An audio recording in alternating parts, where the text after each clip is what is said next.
saya langsung saja ya, karena ada beberapa pertanyaan dari penonton Ngaji Cerdas dan beberapa sahabat yang lain dan reaction daripada konten kreator teman-teman kita dari channel-channel. Oh, videonya situ suka di reaction ya? Iya. Video Kodori juga. Oh gitu ya. berarti kalau Mang Asep nggak bikin video, saya nggak bikin video, mereka nggak ada bahan dong buat Nggak ada reaction. bahan. Oh. Nggak ada bahan dan nggak ada murtadi masalahnya. Oh gitu ya. Iya. Berarti dapat makan dari kita juga berarti. dong? Mungkin Saya nggak ngomong gitu ya. rahmatan lil alamin. Oh, rahmatan lil alamin. Betul, ini Benar. benar. Rahmatan lil alamin untuk semua alam. Iya benar. Termasuk. Jadi kita ngasih makan mereka lah ya. Iya. Kalau nggak ada kita berarti mereka nggak makan gitu ya. Jadi kemarin Ngaji Cerdas sempat kena strike, kena ban sementara oleh YouTube. Kenapa? Itu sebenarnya bukan kabar gembira bagi mereka, tapi kabar sedih. Oh, karena mereka nggak bisa ngambil video ini buat di reaction. Betul. Oh, Betul. kasihan. Sebenarnya kan simple kok ya. Iya. Kita tuh data aja. Iya. Pak Dondi menghadirkan orang-orang yang bersadar, ya, atau mualaf gitu ya. Adu data aja mereka menghadirkan murtadi ini selesai. Gitu. Iya. Cuma ya jangan yang ceritanya kayak dia Yusuf Manubulu. Iya, yang dia ngaku tentang juara MTek. Pas baca udah potong. Enggak, ada yang suruh baca disuruh baca Al-Fatihah terus dia bacanya apa gitu ya? Ada yang gitu ya? Iya. Kayaknya ada. Jelas pernah tuh bikin. Gitu ya. Repotan. Ya gitu ya. Adanya kita ya jujur-jujuran aja. Oke. Sebenarnya. Kan gitu ya. Nah ini kok sebenarnya ada satu pertanyaan, bukan pertanyaan sebenarnya, tapi tolong jelaskan kok, karena kan saya lihat nih kalau ini banyak pembahasan tentang Yesus, tentang apa. Ini bukan berarti untuk mendiskreditkan yang sebelah ya. Artinya kita mau membuktikan saja sebenarnya, karena mereka membahas agama kita ya kita juga berhak membantah kan gitu. Islam itu kan kalau kita ikut tadi namanya Ustadz Nababan ya, pantang itu umat Islam menyerang, tapi ketika diserang, pantang juga kita diam. Gitu. Nah ini di sosial media kita diserang dengan argumen-argumen mereka gitu ya. Nah makanya ini ada satu pertanyaan nih kok. Tapi tunggu sebentar, sorry. Sebelum bertanya nih, saya mau nanggepin sedikit tadi nih ya kalimat-kalimat yang terakhir nih. Yang mana tuh Pak? Ya maksudnya bahwa kita nggak boleh menyerang, tapi kalau kita diserang kita juga nggak boleh diem aja gitu kan. Kalau dibilang tadi Mang Asep bilang bahwa mereka juga membahas agama kita, bukan membahas mereka mah. Sebenarnya mereka bukan membahas. Membahas itu kan hanya di ranah apologetika. Tapi di lapangan Mas Asep tahu nggak mereka ngapain? Di lapangan. Iya, ada salah satunya ada yang menyerang pribadi. Bukan. Apa tuh? Jadi memang ada kegiatan yang diperintahkan oleh gereja untuk memang mencari jiwa-jiwa. Artinya mencari jiwa-jiwa itu mencari orang di luar Kristen, diajak masuk Kristen. Yang melakukan siapa? Misionaris. Oh, saya baru tahu tuh malah. Lah, malah baru tahu. Nggak pernah gereja ya dia? Nggak pernah ke gereja. Ya ke gereja kan sampean berdua. Lah kan bener, kalau ngomong bener kan dia nggak pernah gereja kan? Bener dong ya. Jadi gereja tuh punya misi ya Mas Asep ya. Misinya itu adalah mencari jiwa atau menjala jiwa istilahnya. Di Bible juga ada istilah seperti itu. Mereka menjalankan yang disebut dengan perintah. Perintah apa? Perintah agung. Dari siapa? Dianggap dari Yesus. Perintah agungnya apa? Di Matius 28:19. Katanya gini, karena itu pergilah, jadikanlah semua bangsa muridku. Baptislah mereka dalam nama Bapa dan Putra dan Roh Kudus. Itu ayat itu di Matius 28:19 dianggap sebagai perintah agung atau amanat agung. Maka itu orang Kristen itu melakukan misi mencari jiwa-jiwa atau orang-orang non-Kristen diajak masuk ke dalam Kristen. Itu yang disebut dengan istilah kristenisasi. Dan itu dilakukan di mana-mana. Mau di daerah pegunungan, mau di daerah terpencil, mau di pasar, di kota besar. Itu dilakukan. Pernah ngeliat video yang ada evangelis yang teriak-teriak di parkiran PGC? Yang di Tanah Abang bukan? Bukan dari. Tanah Abang juga ada. Tanah Abang juga ada. Iya, PGC juga. Nah itu ngapain coba? Kan kayak orang nggak ada gawe, siang-siang teriak-teriak di parkiran, ngajak orang bertobat masuk agama dia gitu.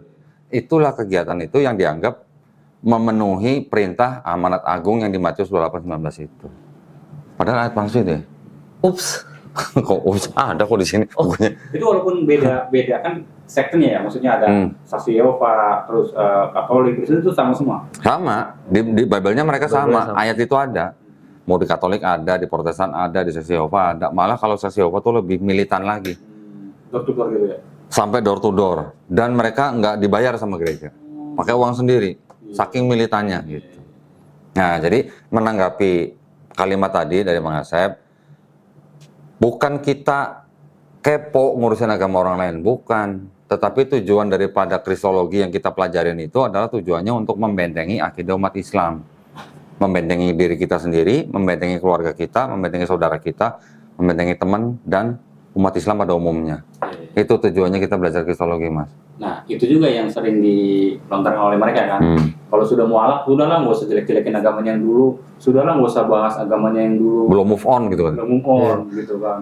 Justru karena kita care nih sama sesama muslim, kita ngajarin ini supaya sesama muslim tahu. Jadi kalau saudara-saudara kita yang muslim di rumah lagi anak ngopi atau nonton atau ngaji atau ada yang ngetok-ngetok pintu, Kamu tidak diundang ya? ngasih pamflet, ngasih brosur, ngajak ngobrol, mau memberikan kabar baik atau kabar keselamatan, umat Islam udah tahu cara menangkalnya, cara menjawabnya gitu. Lawong imam besar masjid yang di Amerika siapa? Imam Samsi Ali. Didatengin sama misionaris di rumahnya Iya. Di Amerikanya tuh. di Amerika. Nah, sampai begitu.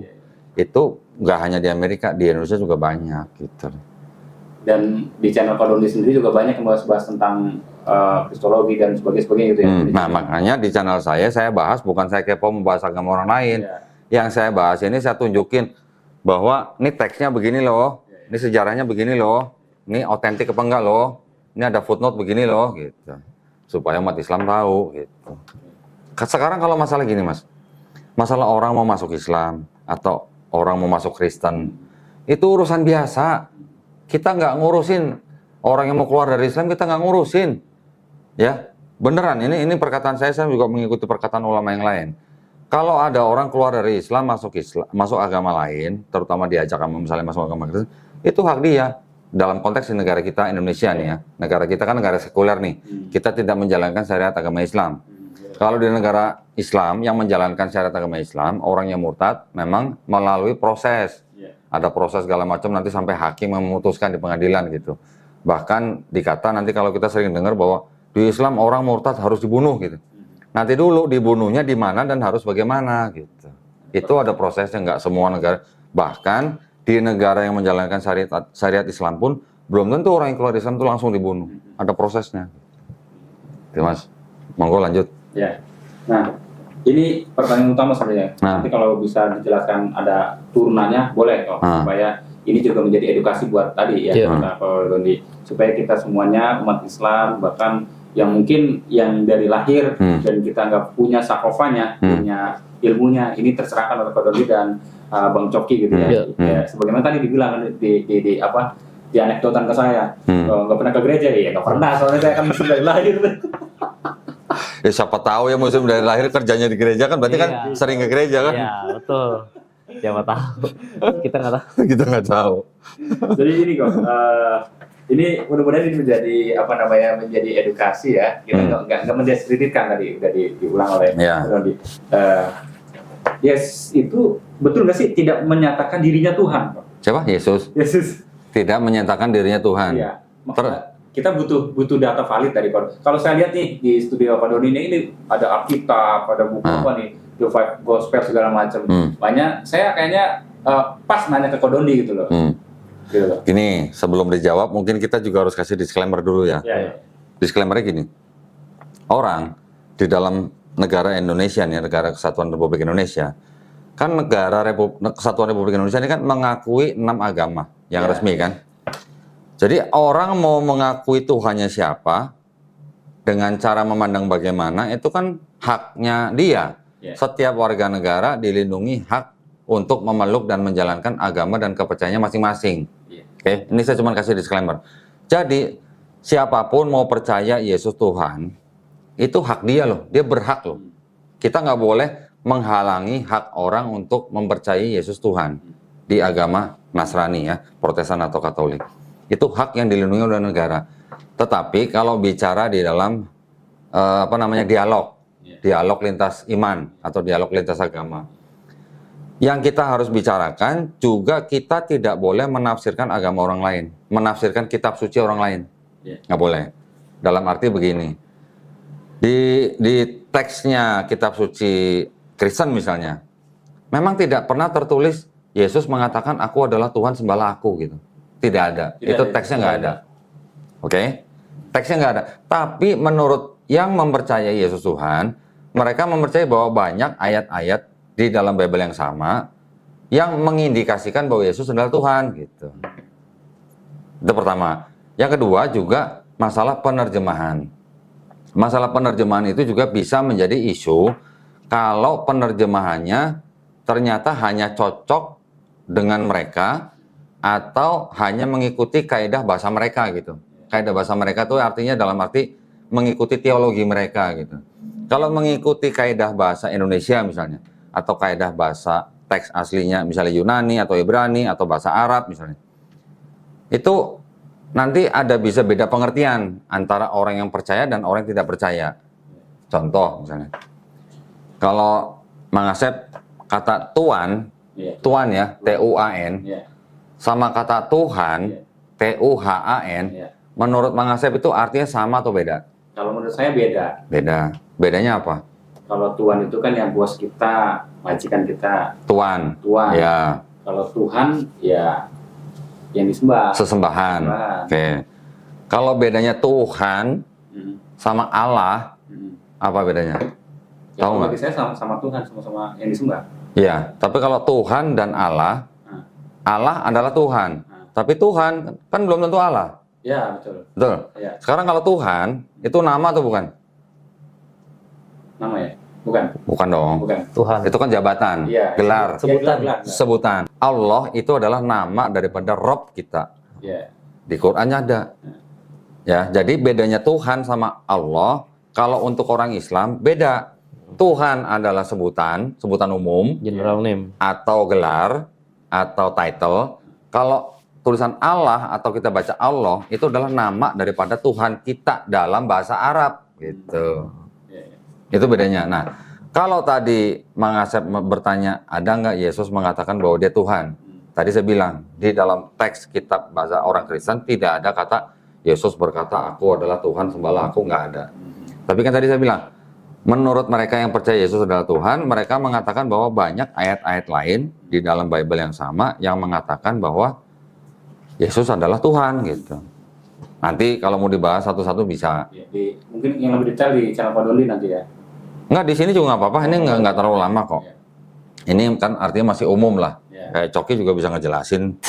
Nggak, karena ayat-ayat ini umum, yang umum dipakai di dalam hal dialog lintas agama. Ya, contoh misalnya. Ayat-ayat di dalam Bible yang dianggap sebagai indikasi ya bahwa Yesus adalah Tuhan, itu yang paling kelihatan adalah di Yohanes 1 ayat 1. Ya, Yohanes 1 ayat 1. Ya kan? Ya. Pada mulanya adalah firman. Yang mereka anggap firman itu adalah Yesus. Firman itu bersama-sama dengan Allah. Dan firman itu adalah Allah. Jadi karena firman itu Yesus, firman itu adalah Allah, mereka menganggap Yesus adalah Allah. Itu salah satu ayat yang paling sering dipakai, yang mana untuk mereka itu adalah bukti bahwa Yesus adalah Tuhan. Oke, di situ kan firman Allah, firman adalah Allah. Terlepas daripada penerjemahan yang mungkin menurut sebagian orang seperti buat kita nih kurang tepat karena urutan dan segala macam, kan ini kan dari bahasa Yunani ke bahasa Indonesia kan. Terlepas dari itu, kita juga bisa sanggah bahwa itu bukan indikasi bahwa Yesus Tuhan. Ataupun kalau mau dianggap itu sebagai indikasi bahwa Yesus Tuhan, ternyata kalimat-kalimat seperti itu adalah adopsi dari filosofi Helenisme. Pernah dengar nggak? Orang Yunani, bangsa Yunani kuno, percayanya siapa Tuhannya? Ada dewa Zeus. Dewa Zeus ini dewa yang tertinggi. Selamitan. Ya. Selamitannya apa? Menghamili perempuan ini punya anak Perseus, menghamili perempuan ini punya anak Hercules, menghamili perempuan ini. Jadi banyak anaknya di mana-mana dari perempuan yang beda-beda gitu. Dewanya adalah dewa Zeus yang dianggap dewa paling tinggi. Perempuannya adalah manusia. Anak daripada manusia dan dewa Zeus ini disebut setengah manusia, setengah dewa. Ini salah satu bagian daripada budaya Helenisme disebutnya. Salah satu nama dewa mereka juga namanya Helen ya kalau nggak salah ya. Helen ya. Gitu. Jadi itu disebut sebagai budaya Helenisme ya, yang tumbuh subur kira-kira beberapa abad sebelum tahun Masehi. Sebelum masanya Yesus berarti. Sebelum ada Yesus gitu loh. Setelah ada Yesus juga masih subur Ya. filosofi itu gitu. Nah, yang ngomong siapa? Kalau itu ayat tadi itu disebut sebagai Helenisme filosofi. Yang ngomong Bible ternyata, bukan kita. Ada ya berarti? Ada. Detail itu. Nabre. Ada buktinya. Jadi Nih. biar nggak disangkain asumsi aja. Iya, saya nggak mau ngomong asal ngomong tanpa data. Saya baca di sini. Ini New American Bible. Nah, ini Ini apa? Bible-nya namanya New American Bible. Bible ini Bible versi untuk Amerika. orang Kristen di Amerika. Ada. Tapi layout tata letaknya itu kalau di Indonesia sama nggak? Sama. Oh, sama. Sama. Apa namanya? Jumlah pasalnya sama, jumlah ayatnya sama. Dan ini adalah Bible-nya orang, kalau nggak salah orang Katolik nih. Apa yang membedakannya? Nah, gini. Yang membedakannya, kalau ini kan terjemahan ya. Jadi kalau namanya terjemahan itu adalah pilihan kata-kata daripada si penerjemah. Enggak, Pak? Ya, penerjemahan kan pilihan kata-kata dari si penerjemah. Tapi ini juga bisa disebut sebagai versi sendiri gitu. Versi sendiri maksudnya Katolik mempunyai 73 kitab. Kalau kita Quran mempunyai 114 surah. Iya. Surah ya, 114. Di mana-mana Quran semuanya jumlah surahnya sama 114. Tapi kalau di kekristenan, Katolik mempunyai 73 surah, istilahnya surah. Protestan punya 66. Beda 7. Ortodoks, ini ortodoks nih. 88 ya. Ini ortodoks nih. Iya. Ortodoks 78. 78. Ini ada lagi Ethiopia. Ethiopia 81 surah. Lebih banyak. Lebih banyak. Beda-beda. Jadi ada beberapa jumlah surah yang di Katolik diakuin, di Protestan tidak diakuin, ternyata di Ortodoks malah tambah diakuin lagi lebih banyak, di Ethiopia lebih banyak lagi gitu. Nah, jadi kalau di kekristenan dalam Bible itu bisa versi banyak, versinya dalam arti beda jumlah kitabnya. Iya. Ya. Otomatis kan kalau jumlah kitabnya aja berbeda, berarti jumlah ayatnya juga berbeda kan. Tapi kalau di Quran, jumlah surahnya sama, semuanya 114. Jumlah ayatnya sama nggak? Sama sebenarnya, cuman sistem penomorannya yang berbeda. Misalnya yang Mushaf Hafs, dia menggunakan sistem penomoran ayat itu, misalnya kalau kalimat basmalah diberi nomor. Nanti ada Mushaf Wares, misalnya ada yang tidak diberi nomor. Jadi hanya masalah sistem penomoran, tapi jumlah ayatnya sama, jumlah suratnya sama, 114 surah gitu. Iya. Tapi kalau Katolik beda. Nah, ini tadi balik lagi nih. Ini adalah John, ya. John 1:1. John chapter 1 verse 1. In the beginning was the word, and the word was with God, and the word was God. Ini ada tanda nih, di bawah ada catatannya. Ini adalah Hellenistic philosophy. Yang tadi itu ya. Jadi yang ngomong bahwa ini adalah adopsi Hellenistik bukan saya, ini loh yang ngomong. Gitu. Bible sendiri yang ngomong. Itu di semua Bible tuh, semua sektor Kristen gitu juga sama. Enggak semua Bible ada catatan kaki seperti ini. Tidak semua ada. Biasanya rata-rata yang ada catatan kaki seperti ini adalah Bible-Bible-nya orang Katolik. Ya. Orang Kristen juga ada yang menggunakan Bible catatan-catatan kaki itu, tapi itu disebutnya dengan studi Bible gitu lah. Bukan Bible yang sering dibawa-bawa sama jemaat ke gereja, bukan. Kalau yang Bible yang sering dibawa sama jemaat tuh yang seperti ini, yang standar nih. Nah, ini isinya cuma ayat, tidak ada catatan kakinya. Ya, nggak ada footnote-nya. Ini yang TB, terjemahan baru, terbitan tahun 1974. Tahun 2023 baru dikeluarkan versi yang baru, yaitu TB2. Apa yang beda? Terjemahannya, ini kan sama-sama terjemahan. Ini tadi terjemahan, ini juga terjemahan, ini juga terjemahan. Terjemahannya ada yang berubah gitu. Ulasannya mungkin di video ini kali. Ada di channel saya. Ada ya? Apa saja yang beda, nanti di channel saya bisa dilihat.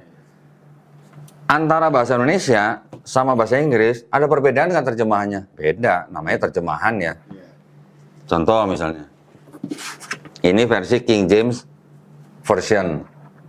King James. Ini terbit 1611. Ini terjemahan baru, terbitan dari Lembaga Alkitab Indonesia. Contoh perbedaannya apa? Yang paling simpel aja. Di sini dibilang salah satu tulah yang diturunkan kepada Bani Israel pada zaman Nabi Musa. Salah satunya adalah nyamuk. Di sini cerita yang sama, ayat yang sama diterjemahkan dari nyamuk jadi kutu. Gitu. Jauh banget ya. Kutu, nyamuk. Ini masalah pemilihan kata-kata. Tapi juga bisa disebabkan karena perbedaan kata di dalam teks aslinya gitu. Nah, kalau teks aslinya kan kalau perjanjian lama itu tadinya dari Ibrani menjadi Yunani, baru menjadi Latin, baru menjadi Inggris dan sebagainya sampai ke bahasa Indonesia. Nah, itu juga nanti ada bedanya. Yang Ibrani tadinya ada yang Tanak, terus kemudian yang dari versi awalnya Tanak. Nanti ada versi Ibrani juga, tapi yang versi belakangan disebut versi Ibrani yang Masoretik. Bedanya apa? Yang awal dulu belum ada harkat atau nikut bilangnya, tanda baca. Yang Masoretik udah ada tanda baca gitu. Jadi kalau kita baru bicara terjemahan, itu bedanya juga sekian banyak gitu ya. Tapi kembali lagi tadi ke pertanyaan awal yang bilang Yesus mengatakan aku adalah Tuhan sembelahku, tidak ada, tapi ada beberapa ayat yang dianggap sebagai indikasi bahwa Yesus itu adalah Tuhan gitu. Contohnya yang pertama tadi Yohanes 1 ayat 1. Ternyata nyanggahnya gampang banget dan sumbernya dari Bible, bukan dari mana-mana. Ternyata ayat itu adalah Hellenistic filosofi. Nanti ada lagi ayat yang lain misalnya. Contoh misalnya apa? 10:30. 10:30. Aku dan Bapa adalah satu. Jawab. Jadi gini, kalau kita lihat ini memang ayat yang lumayan cukup umum sekali untuk digunakan. Bisa jadi sebenarnya ini umum kedua atau bahkan Favorit lah ya. Favorit lah. Ya. Saudara-saudara kita tuh langsung pakai ayat ini untuk menyiarkan agamanya, untuk membuktikan ketuhanan Yesus gitu. Jadi dikatakan di Yohanes 10:30 itu ya. Sebentar ya, saya coba sambil lihat. Jadi dikatakan aku dan Bapa adalah satu, itu intinya. Jadi ini Yesus yang ngomong ceritanya Yesus ngomong aku dan Bapa adalah satu. Bapa ini sebenarnya di dalam Bible itu Bapa itu konteksnya adalah Tuhan pencipta. Nah sebenarnya Yesus ini mau menceritakan bahwa kepada murid-muridnya ya, Yesus mau menceritakan aku dan Bapa adalah satu gitu. Nah oleh saudara-saudara kita diartikan sebagai bahwa ya memang Yesus dan Bapa yaitu Tuhan adalah satu kesatuan. Jadi sama aja gitu. Kita tuh sama aja gitu loh. Gitu. Padahal sebenarnya kalau bisa kita artikan satu ini bukan satu secara hakikat, tapi satu ini satu visi, satu misi, satu pekerjaan, atau nggak bisa satu tuju, atau dalam arti kita bisa singkat sebagai setuju gitu. Jadi kan antara Tuhan pencipta dengan utusannya yaitu Yesus, ini kan nggak mungkin kan ada beda pendapat, nggak mungkin ada perselisih paham. Jadi ketika Yesus mengatakan begitu, ya wajar saja sebagai seorang rasul gitu loh. Aku dan Bapa adalah satu, aku dan penciptaku satu. Jadi apa yang dibilang kulakukan di dunia ini gitu loh. Apa yang dia katakan kutaati di dunia ini gitu. Sebenarnya sih semudah itu, maksudnya sesimpel itu pesan yang mau dikatakan, tapi oleh saudara-saudara kita begitu diplesetkannya jadi artinya benar-benar beda gitu. Mungkin ada tambahan kok? Banyak tambahan sebenarnya. Di 5:30. Tapi sudah sangat mewakili jawaban dari Coki ya. Artinya begini, dalam hal kita memberikan sebuah bantahan atau argumen daripada sebuah ayat yang diklaim bahwa itu bukti Yesus adalah Tuhan, sebenarnya selain daripada ayat Bible sendiri, juga kita bisa gunakan logika atau akal. Ya, contoh, sekarang kalau orang Kristen bilang Yesus dan Bapa adalah satu, makanya Yesus itu Tuhan. Ada ayat lain yang mengatakan bahwa aku tidak dapat berbuat apa-apa dari diriku sendiri. Aku menghakimi sesuai dengan apa yang aku dengar dan penghakimanku adil, sebab aku tidak menuruti kehendakku sendiri, melainkan kehendak Dia mengutus aku. Mengutus. Berarti Yesus utusan. Iya kan? Iya dong. Iya. Kalimatnya kan jelas. Iya. Belum lagi nanti ada yang bilang bahwa untuk mengenal engkau ini Bapa. bahwa engkau adalah satu-satunya Allah yang benar. Tulisannya Allah ya, tapi sebenarnya itu salah terjemahannya. Dan mengenal Yesus Kristus yang kau utus. Utusan. Berarti Bapa mengutus Yesus utusan. Jelas dong. Kalau utusan tuh apa, Mas? Nabi kan? Nabi. Iya. Di ayat lain nanti di Yohanes 13:16, Yesus mengatakan seorang hamba tidak lebih tinggi daripada tuannya. Seorang utusan tidak lebih tinggi daripada yang mengutus. Berarti jelas kan harusnya kan? Jelas. Nah, kalau tadi dalam konteks aku dan Bapa adalah satu dianggap Yesus adalah Tuhan, di lain sisi Yesus bilang Yesus hanya utusan, kemudian Yesus tidak dapat berbuat apa-apa selain apa yang dia dengar. Kemudian di ayat lain, Yohanes 17:21-23, iya. Yesus juga minta sama Bapa supaya murid-muridnya satu dengan Yesus, sama seperti Yesus satu dengan Bapa. Kalau orang Kristen mau mengatakan karena Yesus bilang aku dan Bapa adalah satu, makanya Yesus Tuhan, berarti orang Kristen juga harus menuhankan murid-murid Yesus dong. Karena murid-muridnya juga satu dengan Yesus, sama seperti Yesus satu dengan Bapa gitu loh. Akal nggak? Itu kan hanya dengan logika kan? Makanya sebenarnya maknanya itu bukan ya, ketika Yesus mengatakan aku dan Bapa adalah satu, bukan oh kita satu gitu. Kita satu entitas, bukan. Justru karena itulah Yesus juga berdoa kepada Tuhan bahwa ya Bapa tolonglah satukanlah aku dengan murid-muridku. Maksudnya sama juga, supaya Bapa, supaya Tuhan, Yesus dan murid-muridnya nih satu visi, satu pekerjaan, satu tujuan, kompak lah umpamanya gitu. Sebenarnya itu Satu tujuan. Iya, karena ini kan mereka sedang bermisi ya, dakwah untuk ya mentauhidkan Palestina lah gitu umpamanya. Bani Israel. Ya, Bani Israel lah umpamanya ya kan. Ya tentu kalau ada namanya suatu pekerjaan, misi kita kan harus satu visi nih, kompak nih. Kan maksudnya itu loh, sebenarnya sesimpel itu. Ada lagi. Kalau dibilang Yesus bilang aku dan Bapa adalah satu, maka Yesus adalah Tuhan. Waktu di atas kayu salib Yesus bilangnya Eli Eli lama sabatani. Allahku, mengapa kau meninggalkan aku? Katanya satu. Itu tapi ya istilahnya apologetika gitu lah ya. Jadi dari penjelasan Pak Doni sama Bang Yofi, Yesus itu dibaptis nggak sih? kalau di Bible Yesus dibaptis. Baptis. Yang baptis ya Pak? Yohanes Pembaptis. Pembaptis. Yang baptis ya Pak? Nggak ada. Berarti Tuhan dibaptis ya? Iya, justru itulah. Saya pernah ngomong sama Pak Ustadz Menem Ali bahwa Yohanes Pembaptis itu punya mujizat, bisa membaptis Tuhan gitu. Iya, makanya pertanyaannya maaf ya, maksudnya bukan deskripsi, berarti Tuhan itu dibaptis dong. Maksudnya kok lebih ada yang lebih tinggi lagi. Jadi gimana ya? Kalau di dalam konteks, misalnya kita membaca Bible, ya, dengan kita tidak mempunyai dogma atau doktrin tertentu, kalau nggak punya doktrin tertentu, baca Bible, sebenarnya jelas, Yesus Nabi, Yesus utusan, manusia doang gitu. Cuman manusia gitu. Nggak ada di situ bahwa Yesus mengaku dirinya sebagai Tuhan, atau nggak ada yang ayat mengaku bahwa Yesus bersifat ilahi gitu, nggak ada. Kalau kita tidak punya dogma dan doktrin yang sudah ditanam gitu. Kosong lah istilahnya, kosongan gitulah. Orang luar gitulah, outsider. Gitu. Berarti kalau orang baca Alkitab di sampingnya Pak Dondi ya, itu bisa masuk Islam berarti ya? Bisa. Insya Allah. Insya Allah kalau nggak punya doktrin ya. Iya, maksudnya kalau orang punya doktrin, polos saja baca, itu bisa jadi bisa. Ya. Tadi kan saya bilang, masalah penerjemahan ini juga bisa menjadi masalah. Contoh, kalau kata Tuhan, kalau kita terjemahkan ke dalam bahasa Inggris jadi apa? God. Ya kan God kan? Di mana-mana kalau kita baca God dengan huruf G besar, kita terjemahkan ke bahasa Indonesia jadi Tuhan kan? Tapi di Bible, khusus bahasa Indonesia, kata God itu diterjemahkan menjadi kata Allah. Oh, jauh ya, jadi. Iya.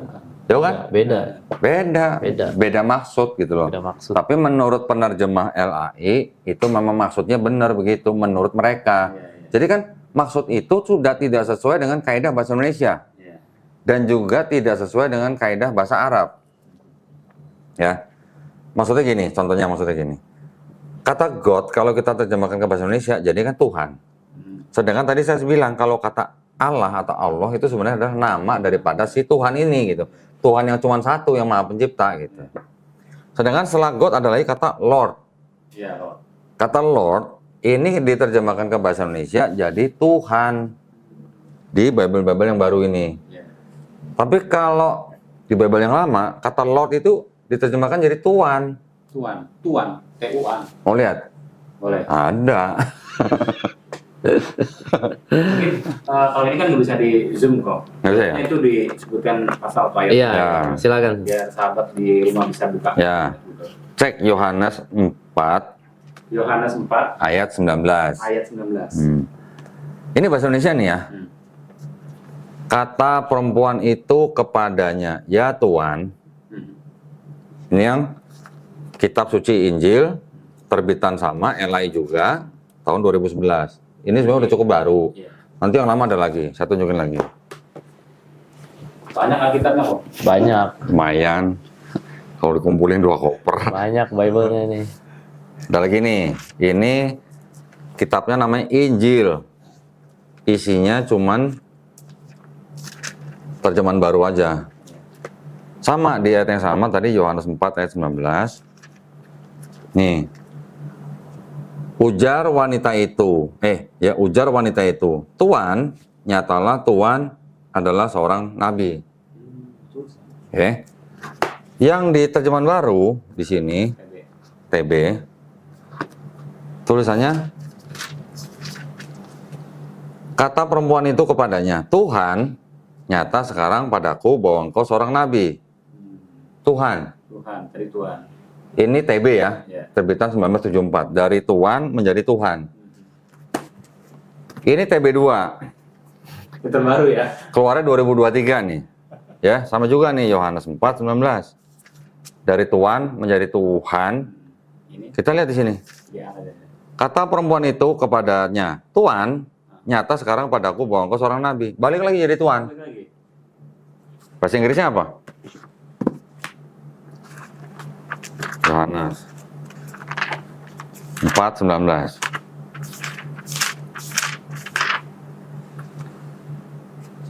Empat 19. Ini versi apa nih? Ini KJV. KJV. KJV ini King James Bible. The woman said to him, Sir, I perceive that you are a prophet. Sir, Sir, artinya Tuan. Tuhan. sir, tahu kan? Ya, sir. Apa sir? Pak, Tuan. Pak. Di sini sir, yang di TB ini jadi Tuhan. Kan nggak matching gitu ya. Iya, iya. Kalau sir ini diartikan Tuhan, berarti kalau sersan di Amerika, Iya, Tuhan. terima perintah dari komandannya, Sir, yes sir gitu kan, mau diterimainnya apa? Tuhan, ya Tuhan gitu, kan nggak cocok gitu.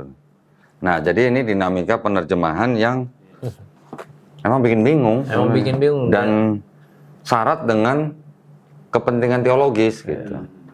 Kalau untuk Yesus, semua kata, kan tadi kata Tuhan yang tadi dari Iya. Tuhan menjadi Tuhan, balik lagi jadi Tuhan, nanti ada Sir, itu semua berasal dari kata kurios, bahasa Yunani, kurios. Kalau kata kurios itu ditujukan kepada Tuhan, itu di Bible terutama tuh langsung dijadikan, terutama bahasa Indonesia nih, diterjemahkan menjadi Tuhan. Gitu. Tadi kan udah tahu kan, Tuhan sama Tuhan kan ada bedanya. Tapi kalau kata yang sama kurios ditujukan kepada orang selain Yesus, diterjemahkan menjadi Tuan atau Pak gitu, atau Sir gitu. Jadi tendensius. Jadi kalau untuk Yesus kata-katanya harus diarahkan bagaimana dia seperti ada kesan ilahiyahnya gitu. Kalau untuk orang ya udah biasa aja gitu. Jadi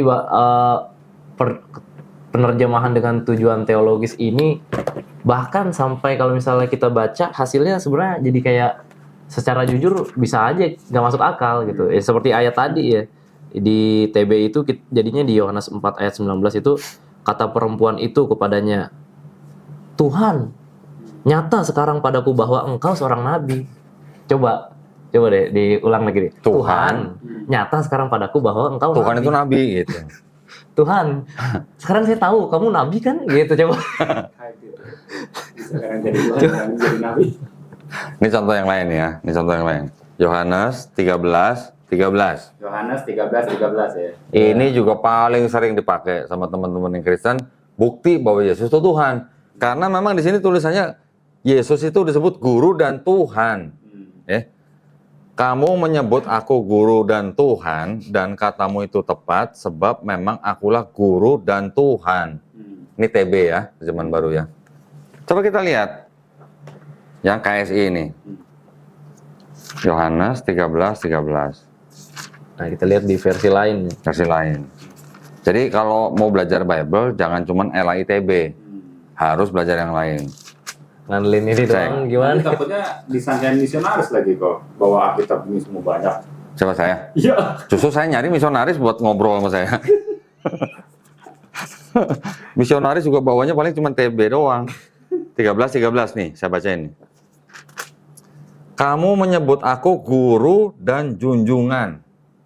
Harusnya di zoom nih, harusnya. Nanti ini aja Yohanes 13:13. Iya. Nih, kamu menyebut aku guru dan junjungan. Junjungan sama Tuhan artinya beda nggak atau sama? Gitu. Beda dong. Saya buka yang ini nih ya. Ini di versi apa nih? Ini tadi yang Injil nih. Ini Injil ini terbitan dari ND. Percetakan Arnoldus ND Flores. Yohanes 13:13. Kamu memanggil aku guru dan tuan. Tuan. Jadi yang ini Tuhan, Tuan. Yang ini junjungan. Yang ini Tuhan. Coba kita lihat TB2. Berubah lagi nggak? Balik ke Tuhan lagi nggak? Balik ya? Hah? Balik ya? Balik apa? Balik ke Belum tahu nang makanya mulai. 13. Oh enggak, masih tetap Tuhan nih. Kamu menyebut aku guru dan Tuhan, dan katamu itu tepat sebab memang akulah guru dan Tuhan. Jadi yang di sini tadi Tuhan, di sini Tuan, di sini junjungan, di sini tetap Tuhan. Coba diurutin kok tahunnya kok. Yang ini yang tadi. Yang ini kan tadi 2011, Ini ini 74. 2011 ya. Ini 74 malah lebih lama nih. Nah, kalau ini apa nih? Ini yang tadi yang bahasa Inggris nih. Bahasa Inggris. Tadi kan saya mau buka yang Yohanes 13:13 nih. Yohanes 13:13 ya, sahabat ngaji cerdas bisa browsing. You call me teacher and Lord. Lord, di sini Lord ya, bukan God. Kalau tadi kita lihat kata Tuhan, bahasa Inggrisnya kan susah God. Di sini Lord ya. Nah, tapi jadi maka tadi seperti Coki bilang, ini ada muatan teologis gitu. Walaupun kata aslinya kurios, memang kurios itu dual meaning, bisa untuk manusia, bisa untuk Tuhan. Bahasa Jawanya itu Gusti lah. Gusti, ya. Nah, Gusti gitu. Gusti Pangeran bisa, Gusti Allah juga bisa. Gitu. Iya.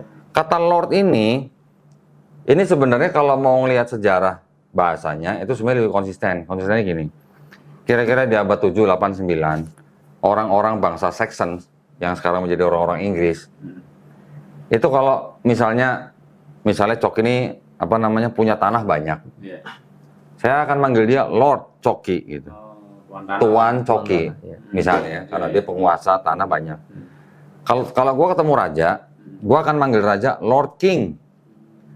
Kalau gua ke gereja, gua akan manggil Tuhan Lord God gitu. Ada Lord Coki, ada Lord King, ada Lord God. Jadi Lord ini seperti kata Gusti. Gusti Coki, Gusti Raja, Gusti Tuhan gitu. Tapi kata God ini ke Indonesia bukan jadi Tuhan tapi jadi Allah. Sedangkan Lordnya harusnya Tuhan diganti menjadi Tuhan. Hanya khusus untuk Yesus gitu. Kalau untuk Yesus, kalau selain Yesus nggak pakai Tuhan, pakai Tuhan gitu. Ya, itu contoh yang paling gampang Yohanes 13:13. Jadi nanti ada lagi yang versi Selaber 2011 ya? Iya, Selaber yang 1912. Oh, 1912. Coba cek 1912 Selaber. Di Selaber 2011 juga. 2011 kan tadi di sini kan ini junjungan. Ini ada Rabi yang 1912. Rabi. Oke. Rabi. Nanti ada lagi yang Klingkert. Nah, ini saya punya nih. Jadi kita mau menunjukkan di setiap periode tuh ternyata beda-beda gitu. Ini Bible namanya Kitabul Kudus. Wow, apa tuh? Diketawain gua. Diterjemahkan oleh orang Belanda yang namanya Klingkert. Diterjemahkan tahun 1897, dicetak tahun 1909, dicetak ulang 1916 dan terakhir 1930. diterjemahkan ke Melayu rendah. Ya, ini namanya Melayu rendah. Kita lihat di sini Yohanes 13:13. Baunya aja udah lain. Langka ini kayaknya. Oh, langka banget ini. Ini belinya pakai tender ini, jangan salah. Jangan sedih. Belinya pakai tender. Bukan main ini kita pilih. Jangan sedih. Yang Oh, ada sobekan begini. Oh. Gue pernah beli Bible kuno, dalamnya ada duit rupiah. Zaman dulu. Ada yang 25 rupiah, ada yang 10 rupiah. itu dia lagi baca baru sampai situ. Oh, gitu ya. Pembatas bukunya Iya, pakai iya. duit. Padahal duit yang kuno tuh bisa dijual lumayan mahal loh. Kolektor. Lupa ngasih kolektor itu kok. Lupa kasih kolektor. Oh, waktu ke gereja mau kolektor tinggalan. Ya? Ih. Tega Oh, banget. tega banget loh. Tega banget nih Bang, nih. 13. Bahwa aku dipanggil olehmu guru dan tuan. Tuan. Iya. Tuan. T-O-E-W-A-N. Tuan. Tuan. Maka benarlah begitu, karena akulah dia. Ya, guru dan tuan. Yang di sini tadi, yang Bible yang paling banyak dicetak untuk zaman sekarang, Tuhan. Tuhan. Iya. Jadi pertanyaannya, kalau ada tuan, ada rabi, ada junjungan, Iya. itu sama nggak dengan Tuhan gitu? Ah. Ada Lord. Ya, ada Iya. Lord gitu kan. Jadi ada versi KSI tadi junjungan kan, ND Tuan, Iya. Selaber Rabi. Cuma saya belum ada yang 1912. Yang saya punya Selaber yang 2011 nih, junjungan. Klingket Tuan. Pertanyaannya apakah Tuan, Rabi, junjungan itu sama artinya dengan Tuhan? Rabi itu tahu nggak Rabi? Tapi itu ininya orang Yahudi bukan? Iya, kayak Ulama. ulama. Sek gitu ya. Iya. Jadi sebenarnya cuma sebatas guru, ya Rabi itu kayak ya guru besar gitu. Iya, sek gitu. Iya, nggak ada unsur keilahian sebenarnya gitu loh. Jadi apalagi Alkitab juga. Nggak salah, gue mau ngecek yang terbitan tahun yang lain ya. sebentar. Jadi emang kayak apa ya? Bukan untuk mendiskreditkan, tapi kalau kita lihat dari sini kita bisa Iya. simpulkan bahwa setiap setiap periode tuh kayak beda-beda gitu. Setiap periode beda-beda. Kadang maunya junjungan, kadang maunya tuan, Iya, iya. kadang maunya guru, kadang maunya rabi. Terus belakangan maunya jadi Tuhan gitu.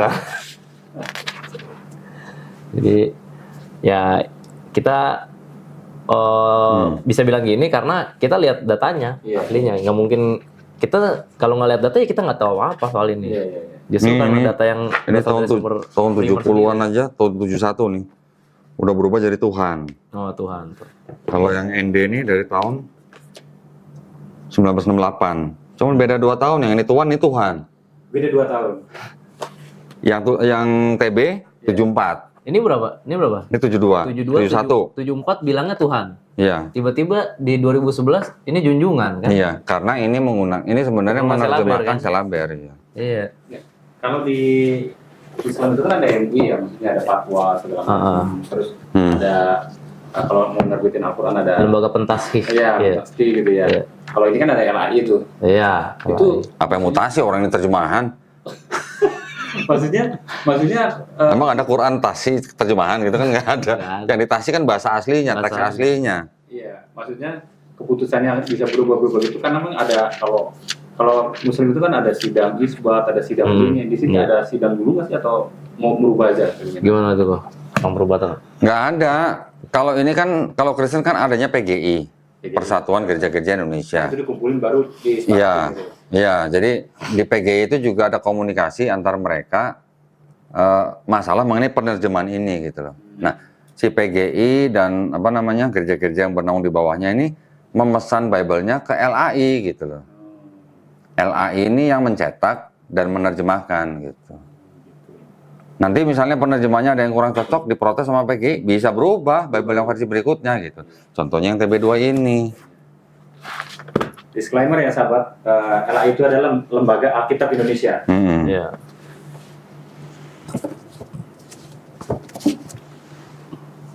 Ini Ini Gideon.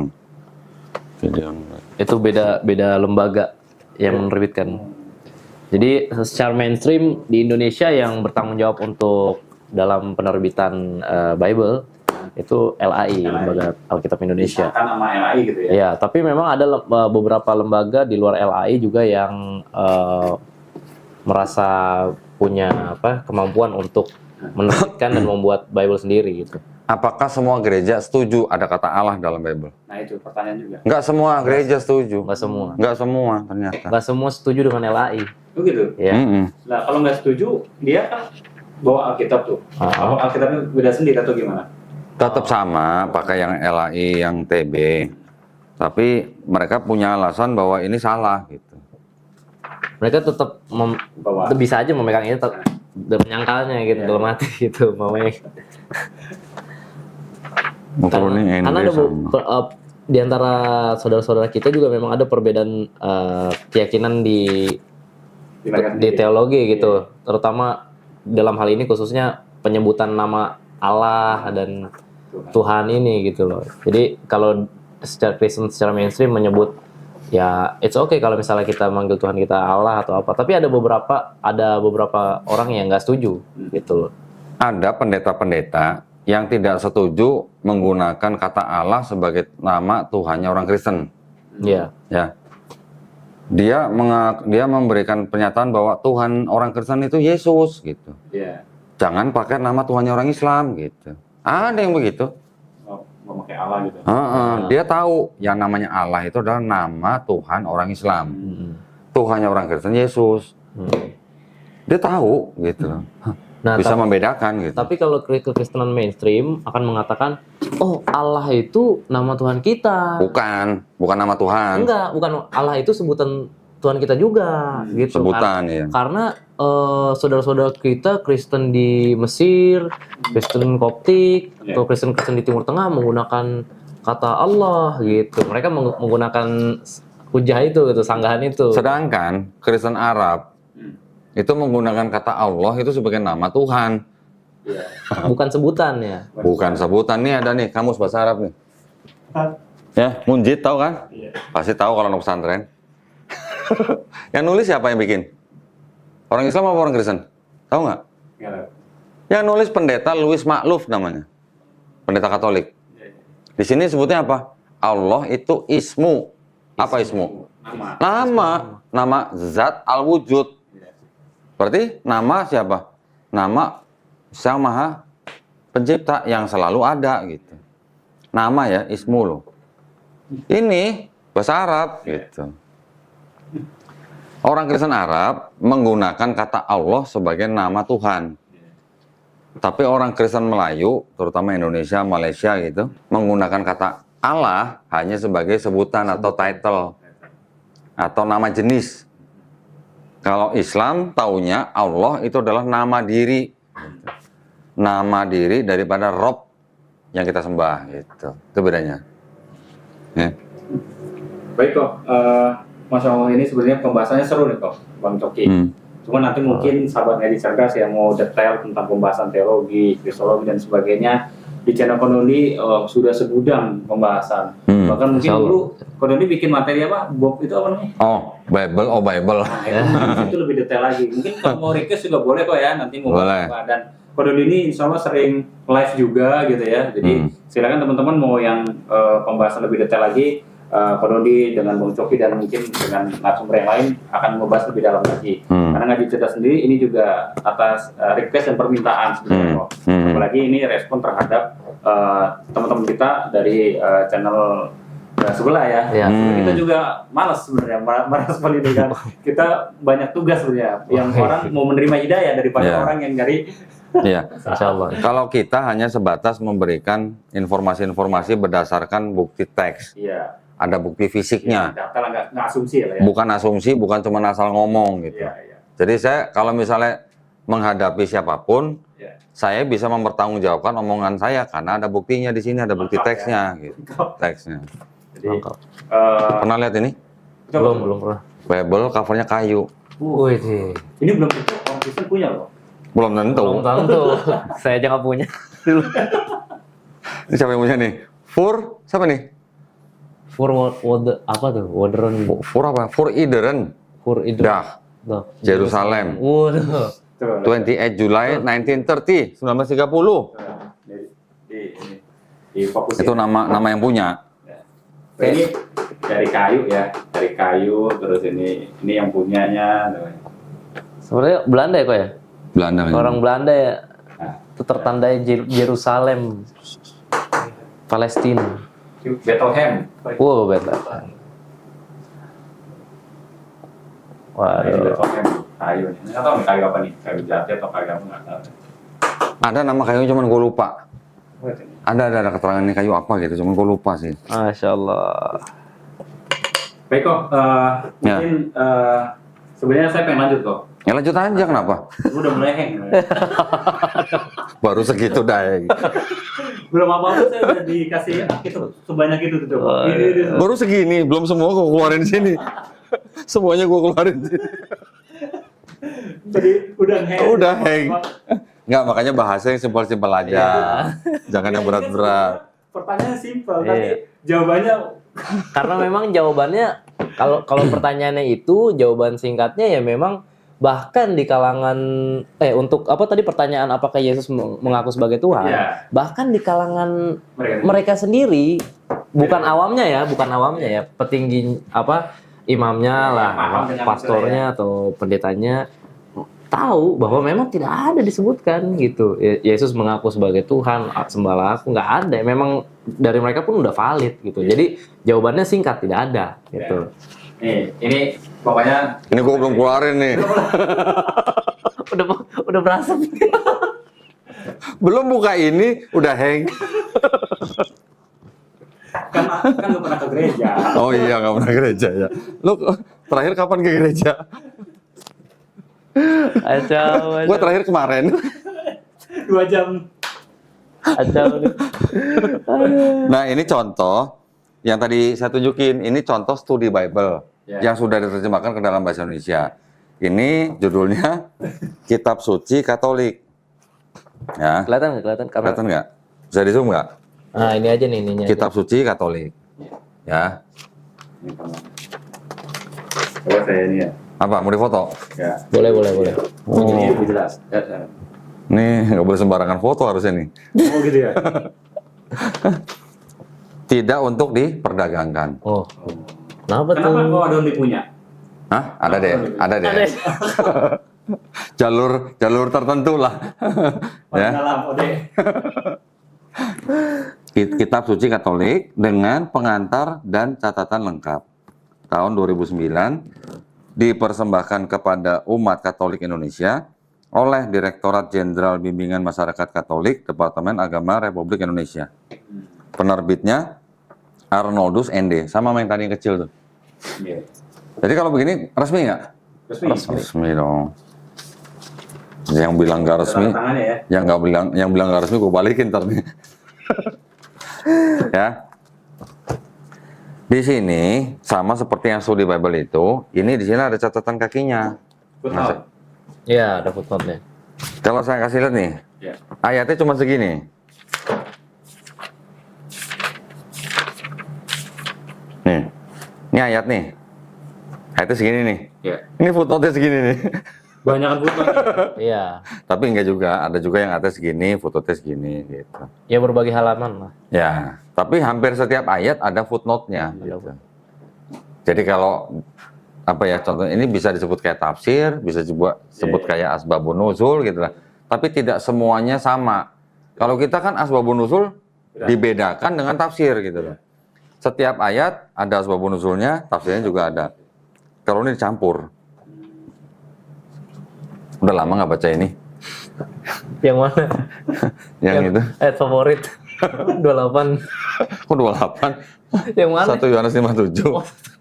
Apa itu isinya? Oh, 1 Yohanes 57. Oh nanti panjang lagi kok nanti jelasin. Hah? Panjang lagi kalau jelasin. Sayang nih kalau nggak sebutin. Iya, coba. Ini justru the best for last ini. Ini gongnya di sini kalau kata Gongnya. Ustadz Ke. Gongnya di sini nih. Satu ayat, kalau tadi saya kasih tahu yang Matius 28:19 itu kan dianggap sebagai amanat agung, Ya. perintah untuk orang Kristen Untuk- menginjili. Kalau di sini ada ayat yang disebut dengan apa ya? Johanin koma ya. Johanan koma. Ya. Ya, temanya mengajarkan konsep Tritunggal, Ya. Trinitas. Kalimatnya gini, sebab ada 3 yang memberi kesaksian di dalam sorga, Bapa, Firman, dan Roh Kudus, dan ketiganya adalah satu, dan ada 3 yang memberi kesaksian di bumi. Mau dipotong nggak? Ini diberitahu ini Yang mana? 7 nih. ya. Jadi ini adalah salah satu ayat terbaik dari dua ayat yang paling menggambarkan konsep ketuhanan Trinitas atau Tritunggal. Ya. Jadi ini dianggap sebagai bukti teks Bukti atau teks. proof teks Teks. bahwa di dalam Bible ada ajaran Trinitas. 1 Yohanes 5 ayat 7. Iya. Baca dong footnote-nya. Foto dong. Foto dulu terus baca. Yang baca siapa? Yang mana? Yang punya channel. Nih, makasih siapa yang baca nih? Yang punya channel. Gua udah sering baca. Nih dari sini nih ayat 7 8 nih. Baca dong. Sambil di ini aja ya biar nanti. Ya. Iya. Ayat 7 sampai 8 di dalam sorga, di bumi. Bagian ayat ini tidak terdapat dalam naskah-naskah Yunani yang paling tua dan tidak pula dalam terjemahan-terjemahan kuno, bahkan tidak dalam naskah-naskah paling baik dari Vulgata. Bagian ini kiranya aslinya sebuah catatan di pinggir halaman. Salah satu naskah terjemah Latin yang kemudian disisipkan ke Apa? dalam Kemudian apa? kemudian disisipkan. Disisipkan. Saya ulang ya, kemudian disisipkan. Kemudian disisipkan ke dalam naskah-naskah oleh penyalin dan akhirnya bahkan disisipkan ke dalam beberapa naskah Yunani. Karenanya bagian ini pasti tidak asli. Apa? Karenanya bagian ini pasti tidak asli. Pasti tidak asli. Ya, saya ulang ya, karenanya bagian ini pasti tidak asli. Asyhadu. Biasanya sih begitu. Habis baca ini asyhadu gitu. Tidak asli artinya apa lo?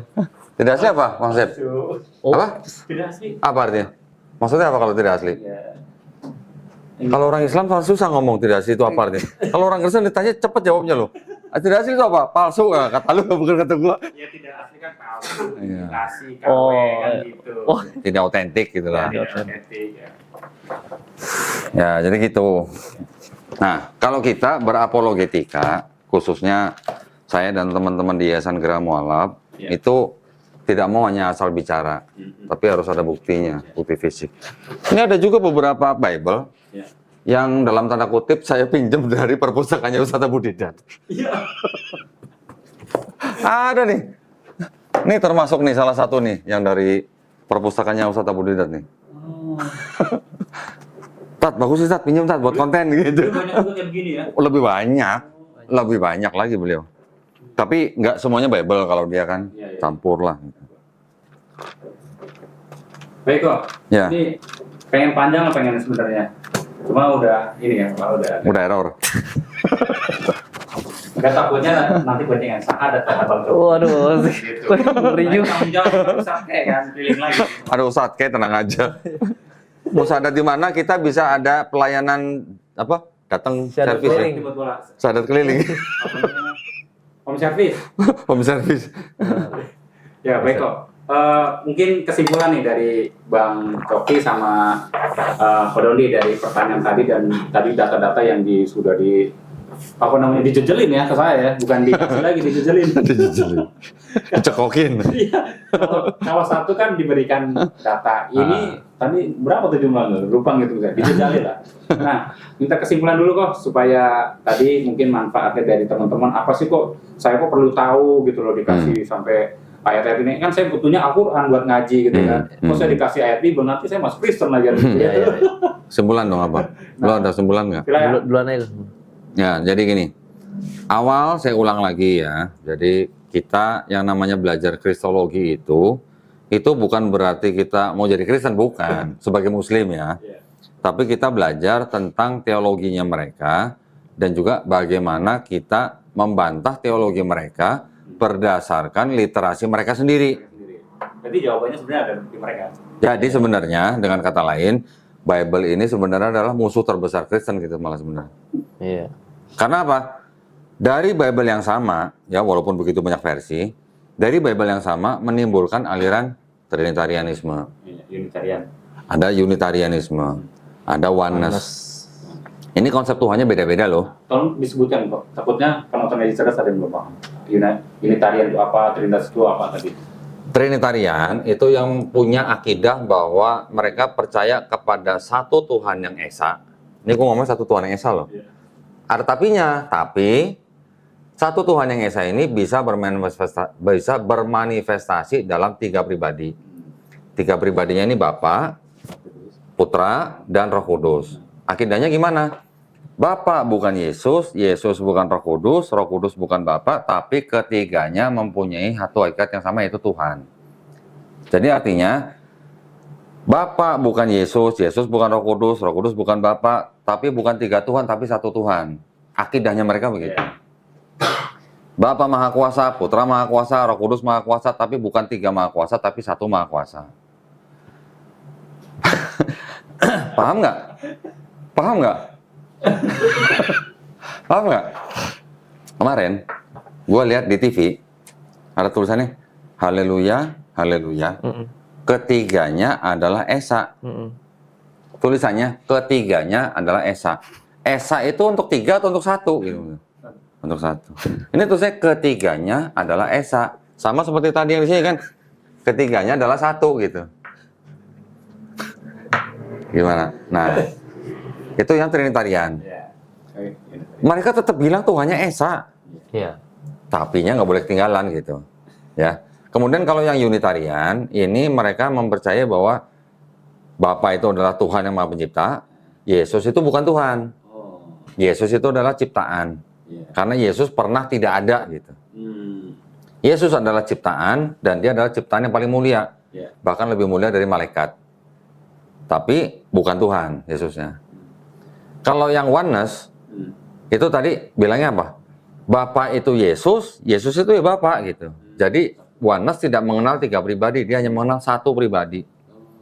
Makanya oneness itu kan kesatuan. Satu. Bapa itu Yesus, Yesus itu ya Bapa gitu. Jadi pada waktu Yesus disalib itu Bapa bukan? Itu Bapak.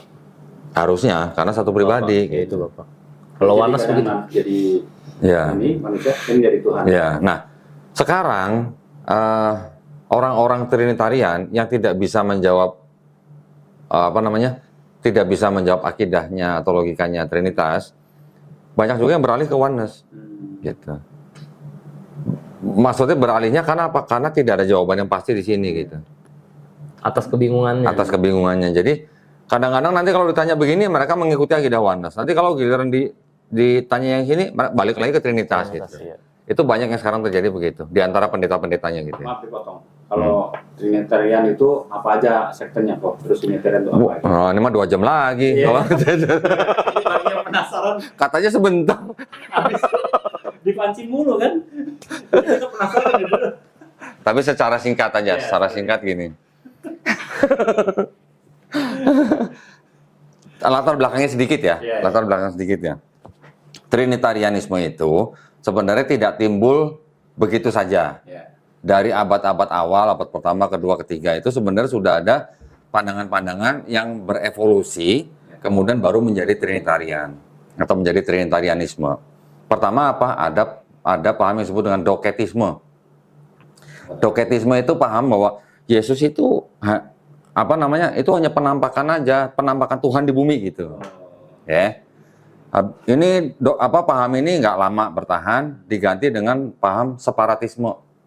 Separatisme, separate gitu ya dalam bahasa Inggrisnya separate, pemisahan. Jadi Yesus dipisahkan antara Yesus dan Kristus gitu. Yesus dan Kristus. Ya. Berbeda. Jadi sebelum dibaptis, Yesus belum Tuhan. Waktu Yesus dibaptis, baru dia menjadi Tuhan. Pada waktu dia disalib, yang diangkat itu Kristusnya, bukan Yesusnya. Jadi dipisahkan gitu. Itu separatisme. Separatisme juga nggak bertahan lama, diganti dengan paham yang namanya modalisme. Modalisme itu contoh misalnya kayak gini.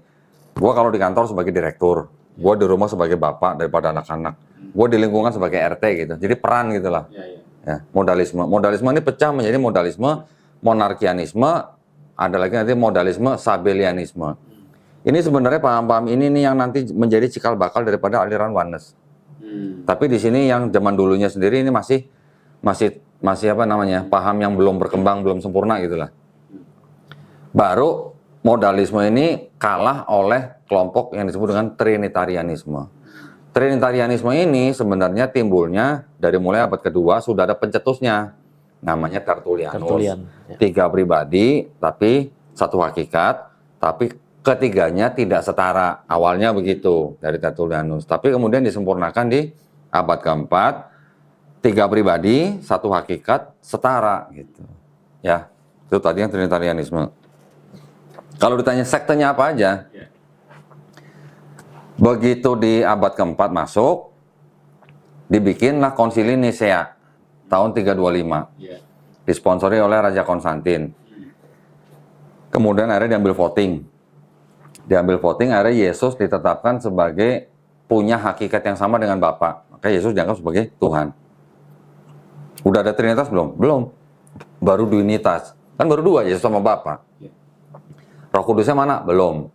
Jadi selama 3 abad pertama tuh belum ada istilahnya wacana bahwa Roh Kudus juga Tuhan gitu, belum ada. Biasa aja dong, jangan ketawa dong. Nahan ya. Baru di tahun 381 Roh Kudus juga ditetapkan punya hakikat yang sama dengan Tuhan. Barulah 381 tuh punya Trinitas, ada Trinitas. Nanti ada lagi Konsili Efesus, Maria sebagai Theotokos, bunda pengantar Tuhan ke bumi. Nanti ada lagi 451, Yesus punya 2 sifat yang sama, 2 sifat artinya 100% manusia, 100% Tuhan di Kalsedon yang 451. Nah, dari Kalsedon ini barulah timbul perpecahan-perpecahan. Tadi 381, 451 Kalsedon ada Kristen yang namanya Kristen Nestorian. Ini memisahkan diri dari kelompok Kristen yang utama. Ya. Kelompok Kristen yang utama ini baru nanti dikira, ini kan waktu awal-awal ini kan menjadi gereja patriarkis gitu. Mereka membuat gereja patriarki berdasarkan wilayah. Nanti ada Patriarki Roma, Patriarki Yerusalem, Patriarki Antiok, Patriarki Konstantinopel, Patriarki satu lagi apa? Roma, Antiok, Yerusalem, Konstantinopel, satu lagi apa ya? Kok lupa ya? Adalah, pokoknya adalah 5 lah ya. Nanti dari situ menjadi gereja-gereja patriarki itu di abad ke-11 tahun 1054 pecah menjadi Katolik dan Ortodoks gitu. Katolik ini di bawahnya nanti memimpin gereja-gereja yang biasanya gereja-gereja Latin. Ortodok nanti ada Ortodok macam-macam lah ya, Serbia segala macam, sampai yang Rusia malah jadi Ortodok yang besar. Bahkan Ortodok Amerika malah cabang dari Rusia gitu. Nah, itu 1054 berarti kan abad 11. Baru nanti yang Katolik ini di abad ke-16 ada yang protes. Diprotes menjadi Protestan. Di bawah Protestan ada lagi yang protes. Jadi Protestan itu nanti menimbulkan aliran-aliran Lutheran, ada Anglikan, ada Calvinis atau Reform, nanti ada Baptis, ada Metodis. Belum lagi nanti ada kelompok yang baru timbul namanya First Awakening, Second Awakening, Third Awakening. Nanti di bawahnya lagi timbul sekte-sekte kecil-kecil. Contoh nanti ada Pentakosta, bahkan nanti ada bagian daripada Yahudi yang masuk Kristen, Mesianik, nanti ada lagi Advent. Nanti timbul lagi ada kelompok-kelompok yang dianggap sesat, Mormon misalnya contoh, Seks Yehova misalnya gitu. Terus ada lagi gereja yang melegalkan LGBT juga ada.